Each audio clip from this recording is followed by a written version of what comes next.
சேகர் பாபு முழுமையாக ஒதுக்கப்பட்டிருக்கிறார்.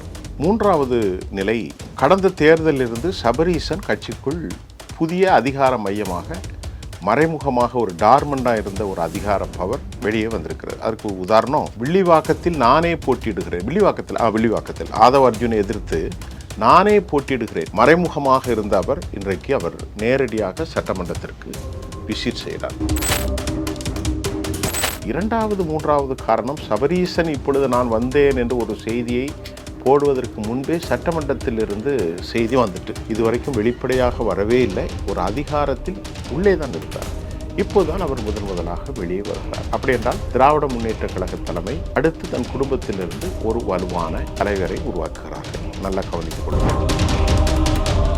சரி, நம்ம மாப்பிள்ளையை மறுபடி பங்குதாரராக ஆக்கிவிடலாம். இது ஒரு மோசமான, ஒரு நிலை கற்ற, ஒரு மொராலிட்டி இல்லாத, அசிங்கமான ஒரு தரம். இப்பொழுது திராவிட முன்னேற்ற கழகத்திற்குள் மாவட்ட செயலாளர்கள், ஒன்றிய செயலாளர்கள், நகர செயலாளர்கள் இவர்கள் பல பேர் ஜம்ப் ஆகுவதற்கு, இடத்தை மாறுவதற்கு பேசிக் கொண்டிருக்கக்கூடிய ரகசிய செய்திகளை திமுக தலைமை பெற்றிருக்கிறது. அதன் மூலமாக திரு சபரீசன் தங்கள் மைத்துனரிடத்திலும் மாமனாரிடத்திலும் அல்லது அவருக்கு நெருக்கமானவர்களிடத்தில் இந்த செய்தியை சொல்லியிருக்கிறார். அவர்களை இடமாற்றம் செய்வதற்கு, நீங்கள் பெரிய தொழிலதிபர் அப்படித்தானே சொல்லிக் கொண்டிருந்தீர்கள், G2 நிறுவனத்திற்கு தொழிலதிபர், உங்களுக்கு சட்டமன்றத்தில் எண்ணத்தை பார்த்து என்ன ஆக போகிறது என்று சொன்னால், இல்லை, அரசியலுக்கு அவர் முழு விஷயம் ஈடுபட போகிறார்.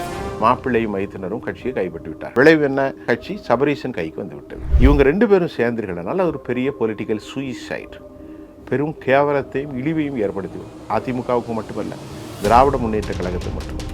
இப்பொழுது நாம் சொல்வது, ஒரு பெரும் சேலஞ்சு விஜய்க்கு என்ன இருக்கிறதுனால் சட்ட ஒழுங்கை சரி பண்ண மிகப்பெரிய சேலஞ்ச். மிக முக்கியமாக அவர்கள் சட்ட ஒழுங்கையும் பாலியல் பலாத்காரம்,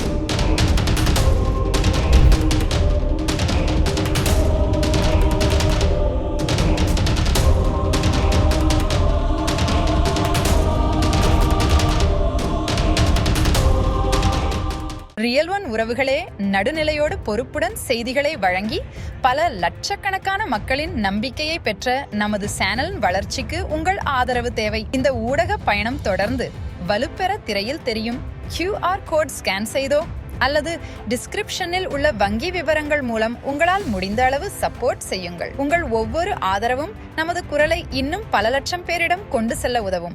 ரியல் ஒன் நேயர்களுக்கு வணக்கம். இன்று நம்மளுடைய நேர்காணலுக்கு பத்திரிகையாளர் திரு சூஃபியன் அவர்கள் இணைஞ்சிருக்காங்க. சார் வணக்கம். வணக்கம் தமிழ். தற்பொழுது சட்டமன்றத்திற்கு சபரீசன் அவர்கள் வருகை புரிஞ்சிருக்காங்க. இந்த வருகை அப்படிங்கிறது கொஞ்சம் புதுசான ஒரு விஷயம்தான். எதற்காக வந்தீங்க அப்படின்னு கேட்டப்போ, உதயநிதி அவர்களுடைய ஸ்பீச்சை பார்க்க வந்திருக்கேன் அப்படின்னு சொல்லிட்டு உள்ளே போகிறாரு. என்ன நடக்குது திமுகவில்? புதுசாக நிறைய விஷயங்கள் பார்க்க முடியுது. இல்லை, இப்போது திராவிட முன்னேற்ற கழகத்தில் போக்குகளை நமக்கு பார்க்கிற போது அவர்கள் ஒரு குழம்பிய நிலையில் பெரும் பதட்டத்திற்கு ஆளாயிருக்கிறாங்க. நம்ம கொஞ்சம் கவனித்து பார்க்குறது முக்கியமான விஷயம் என்னென்னா, ஆனால் வெளிக்காட்டலை. இப்போ சமீபத்தில் அத்தன்டிசிட்டி, உங்கள் தொலைக்காட்சியில் நான் பேசுகிறது எல்லாமே ஒரு ஆதாரமான செய்திகள். 60 வருஷம் கூட்டணியில் இருந்த இந்திய யூனியன் முஸ்லீம் லீக், அவருடைய தேசிய தலைமை மிக கொடூரமாக கடுமையான அளவில் திமுகவை விமர்சித்திருக்கிறார்கள். Point number 1. இரண்டாவது பாயிண்ட்டு, சேகர் பாபு முழுமையாக ஒதுக்கப்பட்டிருக்கிறார்.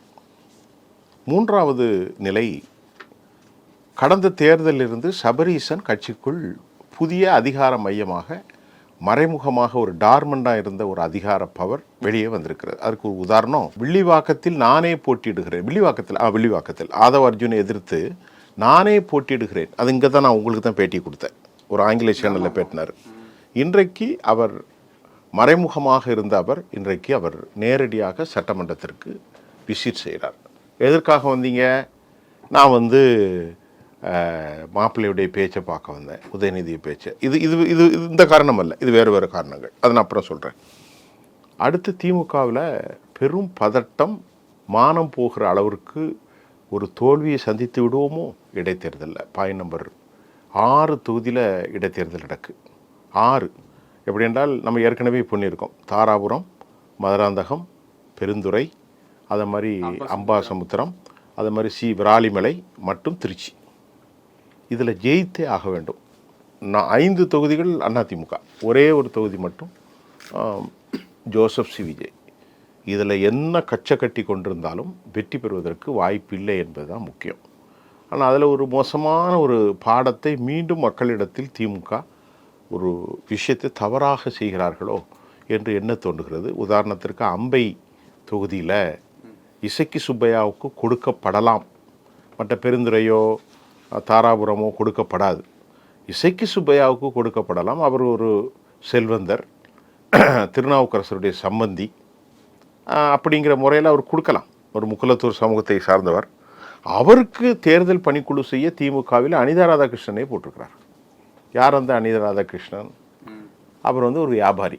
ஒருவனுக்கு 100 ரூபா கொடுத்தா என்ன லாபம் கிடைக்கும்? மறுபடி டிஎம்கே இந்த இடைத்தேர்தலில் ஜெயிக்கிறதுக்கு பணத்தை கொடுத்து கேவலப்பட்டாலும் பட்டுவிடும். ஏற்கனவே கொடுத்து அது கொடுக்கப்படாத நிலையில் தான் ஜோசப் விஜய் அவர் வெற்றி பெற்றார். இப்போது அவர் அதில் உறுதியாக இருக்கணும். எந்த காலத்திலும் பணமோ பரிசோ யாரும் கொடுத்து விடாத அளவிற்கு எளிய பின்னணி கொண்ட மக்களை கொண்டு நிறுத்தணும். அதுதான் ஜோசப் விஜய்க்கு அர்த்தமாக இருக்கும். இப்போ டிஎம்கே அப்படி நிறுத்த போது இந்த 5 தொகுதிகளுடைய சட்டமன்ற இடைத்தேர்தலும் உள்ளாட்சி தேர்தல்கள் வரப்போகிறது. அந்த உள்ளாட்சி தேர்தலில் சவால் விடுது, நாங்கள் ஜெயிக்கிறோம் போகிறோன்னு சொல்லி. அது அவர்களுக்கு மாநகராட்சி, சட்டமன்றம், அதாவது ஊராட்சி, உள்ளாட்சி, பேரூராட்சி, நகராட்சி மற்றும் மாநகராட்சி, இதில் அவர்களுக்கு தோல்விக்கு நிறைய வாய்ப்பு உண்டு. 2வது 3வது காரணம், சபரீசன் இப்பொழுது நான் வந்தேன் என்று ஒரு செய்தியை போடுவதற்கு முன்பே சட்டமன்றத்திலிருந்து செய்தி நேராக வந்துட்டு. இப்போது செய்தியை நான் ஆரம்பிக்கும் போது கூட உங்கள்கிட்ட சொன்னேன், ஆமாம் அது உண்மைதான் நீங்கள் சொன்னது என்பது இப்போ சண்டப்பட்ட ஆதாரம். இதுவரைக்கும் வெளிப்படையாக வரவே இல்லை. ஒரு அதிகாரத்தில் உள்ளே தான் இருந்தார். இப்போதுதான் அவர் முதலாக வெளியே வருகிறார். அப்படி என்றால் திராவிட முன்னேற்ற கழக தலைமை அடுத்து தன் குடும்பத்திலிருந்து ஒரு வலுவான தலைவரை உருவாக்குகிறார்கள். நல்லா கவனித்துக் கொள்ளுங்கள். ஏன்னால் திரு ஸ்டாலின் அவர்களுக்கு வயதாகிறது, அவர்களும் ஒரு உடல்நிலை அப்படி இப்படின்னு பல பிரச்சனைகள் இருப்பதால் சரி நம்ம மாப்பிள்ளையை மறுபடி பங்குதாரராக ஆக்கிவிடலாம். இது ஒரு மோசமான, ஒரு நிலை கற்ற, ஒரு மொராலிட்டி இல்லாத, அசிங்கமான ஒரு தரம். நான் சொல்வது உங்களுக்கு புரியும் என்று நினைக்கின்றேன்.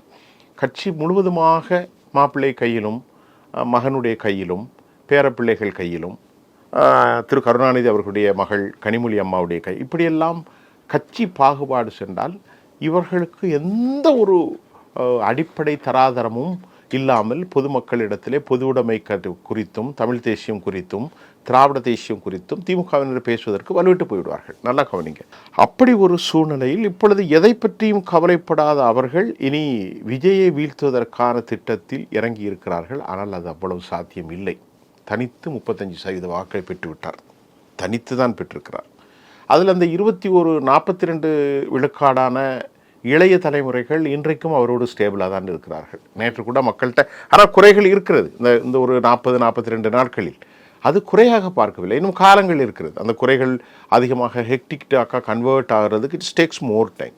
We can find out exactly when will you happen, எப்போது அது நடக்கும் என்ற கேள்விக்கு I don't have a fair idea. அதே சமயம் இன்னொரு முக்கியமான விஷயத்தை நாம் இங்கே சுட்டி காட்ட வேண்டிய விவகாரம் இருப்பதால், இப்பொழுது திராவிட முன்னேற்ற கழகத்திற்குள் மாவட்ட செயலாளர்கள், ஒன்றிய செயலாளர்கள், நகரச் செயலாளர்கள், இவர்கள் பல பேர் ஜம்ப் ஆகுவதற்கு, இடத்தை மாறுவதற்கு பேசி கொண்டிருக்கக்கூடிய இரகசிய செய்திகளை திமுக தலைமை பெற்றிருக்கிறது. அதன் மூலமாக திரு சபரீசன் தங்கள் மைத்துனரிடத்திலும் மாமனாரிடத்திலும் அல்லது அவருக்கு நெருக்கமானவர்களிடத்தில் இந்த செய்தியை சொல்லியிருக்கிறார். அவர்களை இடமாற்றம் செய்வதற்கு, கட்சியிலிருந்து மாற்றம் செய்வதற்கு அல்ல, பணியிலிருந்து அவர்களை தரையிறக்கம் செய்வதற்கு திமுக தலைமை முடிவு செய்திருக்கிறார்கள். இதனை நன்கு உணர்ந்து கொண்டு அவசர கதியில் நீங்கள் அதை செய்ய வேண்டாம் என்று சபரீசன் ஒரு அழுத்தத்தையோ அல்லது ஒரு பிரணனையோ ஒரு விண்ணப்பத்தை வைத்தார் என ஒரு 3 நாட்களுக்கு முன்பு எனக்கு செய்தி வந்தது. அந்த செய்தியை உறுதிப்படுத்துவதை போன்று இப்போது அமர்ந்திருக்கிற நேரத்தில் அவர் சட்டமன்றத்துக்கு வந்துட்டார். அப்படி என்றால் அவருடைய அதிகாரம் வெளிப்படையாக வந்துவிட்டது. நல்லா கவனித்துக் கொள்ளுங்கள். அதில் எந்த மாற்றம் இல்லை. நம்முடைய மகள் செந்தாமரையை முடித்திருந்ததால் மாப்பிள்ளை வந்து விட்டாரே, மைத்தனர் வந்து விட்டாரே என்ற கவலைக்கு அவர்கள் வரவில்லை. அவர்கள் எல்லாவற்றையும் வெளிப்படையாக செய்ய நினைக்கிறார்கள் திராவிட முன்னேற்ற கழக தலைமை. ஆகவே மக்களை பற்றியோ, ஊரை பற்றியோ, உலகத்தை பற்றியோ, கட்சியை பற்றியோ எந்த கவலையும் படவில்லை. அது எங்களுக்கு தான். பேரறிஞர் அண்ணா அவர்கள் 1967 மரணித்து போய்விட்டார். அவர் அப்போது சோசலிசவாதியாக இருந்தார்.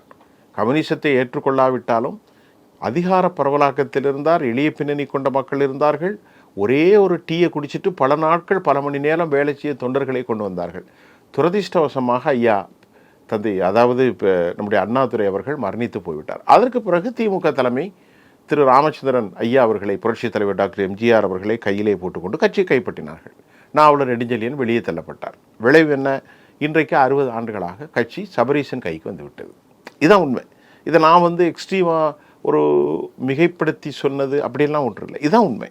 அதன் விளைவு தான் இப்போது நான் அமர்ந்திருக்கிற இன்று திங்கட்கிழமை காலை சட்டமன்றத்திற்கு திரு சபரீசனுடைய விஜயமும் நேரடியாக அது காட்சி பொருளாக்கப்பட்டிருக்கணும். பத்திரிகையாளர்கள் கேட்கிறார்கள், சில தலைமுறைகள் அவரை அணுகி கேட்கின்றார்கள், ஐயா எதற்கு வந்தீர்கள் என்று கேட்கிறார்கள். நான் வேறு ஒன்றுக்கும் வரவில்லை, என்னுடைய மைத்துனர் அல்லது கட்சியினுடைய துணை பொதுச் செயலாளர், அப்படித்தானே திரு அவர் பேர் என்னது உதயநிதி அவர்களை பார்ப்பதற்கு, அவருடைய பேச்சை கவனிப்பதற்கு நான் வந்திருக்கிறேன். நீங்கள் பெரிய தொழிலதிபர், அப்படித்தானே சொல்லிக் கொண்டிருந்தீர்கள், ஜி ஸ்கொயர் நிறுவனத்தினுடைய தொழிலதிபர். உங்களுக்கு சட்டமன்றத்தில் எண்ணத்தை பார்த்து என்ன ஆகப் போகிறது என்று சொன்னால், இல்லை, அரசியலுக்கு அவர் முழு வீச்சில் ஈடுபட போகிறார். மாப்பிள்ளையும் மைத்தினரும் கட்சியை கைப்பற்றி விட்டார்கள். இதுதான் உண்மை. ஓகே, இப்போ இருக்கக்கூடிய சுச்சுவேஷனில் இந்த இடைத்தேர்தலில் திமுக ஃபேஸ் பண்ணக்கூடிய ஒரு விதம் கொஞ்சம் புதுமையாக இருக்குது. விஜயனுடைய இமேஜை உடைச்சா நம்ம இடைத்தேர்தலில் வென்றுடலாம் அப்படிங்கிற மாதிரியான ஒரு விஷயம் சொல்லப்படுது. அதே நேரத்தில் 6 தொகுதிகளில் 3 தொகுதிகள் ஊர் சைடில் இருக்கக்கூடிய 3 தொகுதிகள், பெருந்துறை, தாராபுரம், அதற்கப்புறம் மதுராந்தகம் பக்கத்தில் அந்த ஒரு ஏரியா, இதெல்லாம் வச்சு பார்க்கும்போது ஊர் சைடில் இருக்கக்கூடிய ஏரியா ஏடிஎம்கே எடுத்துக்கிட்டும், சிட்டி சைடில் இருக்கக்கூடிய அம்பாசமுத்திரம், திருச்சி கிழக்கு, இந்த மாதிரியான ஏரியா டிஎம்கேன்னு ஒரு ஒப்புதல் பெயரில் போயிட்டுருக்காங்க அப்படிங்கிற மாதிரி டிஎம்கே அண்ட் ஏடிஎம்கே. அது உள்ளதும் போச்சு உள்ள கண்ணாண்டாயிரும். ஏனால் அதிமுக கழுதை தேர்ந்து கட்டெரும்பாக மாறிவிட்டது. அதிமுகவில் என்ன கணக்கு போடலாம்? அதிமுகவில் 20% இருக்கிறது. திமுகவில் எத்தனை சதவீதம் இருக்கிறது? 25% இருக்கிறது.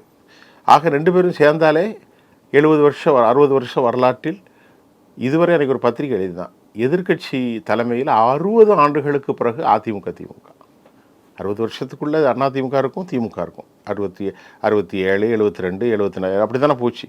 இப்போ இந்த 60 வருஷத்தில் 1967க்கு பிறகு 2027 கரெக்டாக 60 வருஷம் முடிய போகுது. இந்த 60 வருஷத்தில் 2 பேருமே எதிர்கட்சியாக உட்காந்துட்டாங்க. தாவேகாங்கிற கட்சி ஆளுங்கட்சியாக மாறி போய்விட்டது. இப்பொழுது இயற்கைக்கு சில வடிவமைப்புகள் உண்டு, இன்னென்ன காரணங்கள்லாம் உண்டு.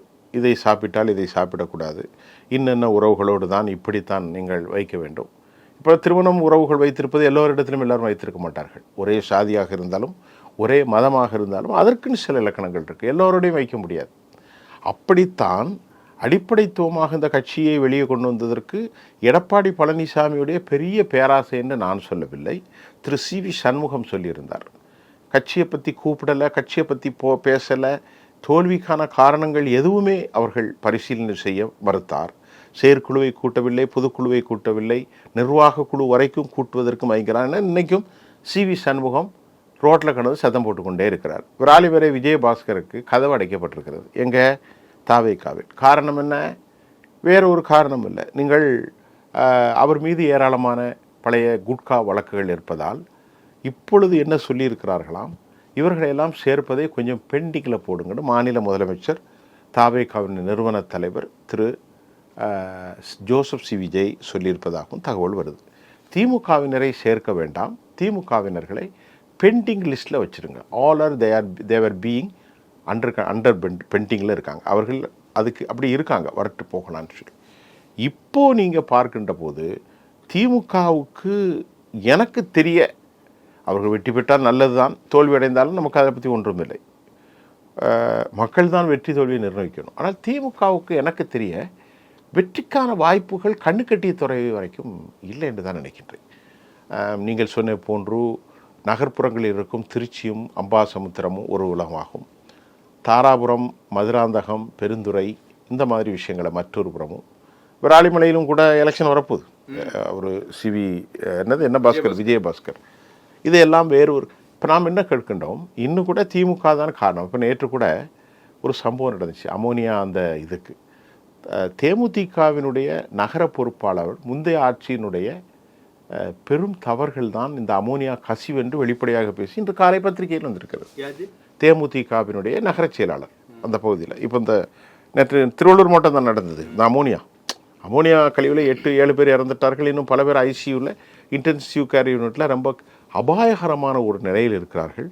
கடந்த ஆட்சியில் நடைபெற்ற தவறுகளும் லஞ்சங்களும் தான் காரணம். அடுத்து இப்பொழுது ஒரு சம்பவத்தை பார்த்து எனக்கே ரொம்ப ஆச்சரியமாக இருந்தது. திமுகவினுடைய கலைஞர் செய்தி அதை மறுத்திருந்தார்கள். என்னவென்றால் 25 லட்சம் கொடுத்து என்ஓசி ஒவ்வொரு ஸ்கூலுக்கும் வாங்கக்கூடிய சூழல் இருந்தது.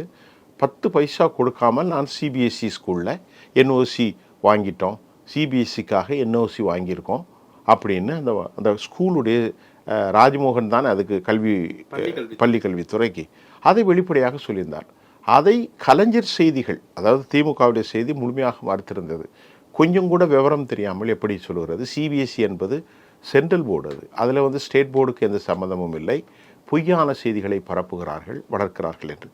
அது எந்த அடிப்படையில் என்று எனக்கு தெரியவில்லை. நான் அந்த செய்தியை பற்றி முழுமையாக படிக்கவும் இல்லை. இருந்த போதிலும் சிபிஎஸ்சி ஸ்கூல் தான் போர்டாக இருந்தாலும் அதை ஸ்டேட் கவர்மெண்ட்டில் சில ரெகக்னைசேஷன் ஆக வேண்டியிருக்கும். அதற்குத்தான் திமுக தலைமை இதுவரைக்கும் திமுகவினுடைய கல்வித்துறை இதுவரைக்கும் பணம் பெற்றதாக சொல்லப்பட்டது. அவர்கள் மீது அதிகமான குற்றம் இருந்தது இதுதான்.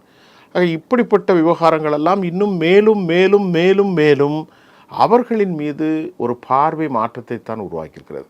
பாசிட்டிவான ஒரு எஃபெக்ட் டிஎம்கேக்கு மேலே இல்லை, நெகட்டிவான ஒரு வியூஸ் தான் ஹவ் பின் எஸ்கலேஷன், அதாவது அதிகரித்து கொண்டிருக்கிறது தவறான பார்வைகள்.